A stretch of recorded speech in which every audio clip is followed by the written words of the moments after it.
Hello po, guys. Tulungan niyo po ako. May hinahanap akong tao. Si Ate Girl. Uminom siya ng Chef Ives Paragis Gold. Dumaan siya sa live ko.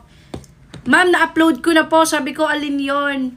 Yung surprise daw niya. So, pagka-check ko, kasi naka-live ako nung nangyari to. So, pagka-check ko dun sa profile niya, gamit ko yung isa kong phone, guys. Pagka-check ko sa profile niya, nag-upload siya ng video nila mag-asawa, pero yung asawa niya natutulog.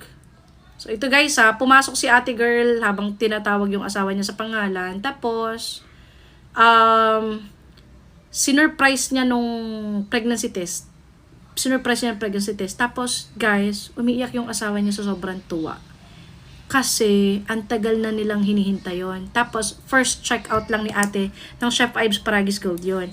Ate, hinahanap kita kasi si Chef Ives gustong mag-sponsor ng cash sa'yo. So, meaning, may cash na inalat sa akin si Chef Ives para sa'yo. Comment ka dito sa video ko na to kung ikaw yon. Alam mong ikaw yon kasi napanood ko na yung video mo. Kaso, hindi ko lang matandaan yung username mo. Sa dami ng kausap ko. Kaya sana makita mo tong video na to. Sa mga ka-Chef Ives natin dyan, please, share nyo yung live natin ha.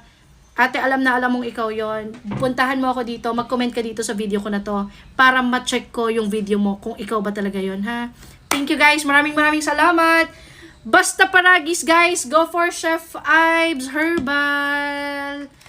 Legit guys, legit. Thank you po.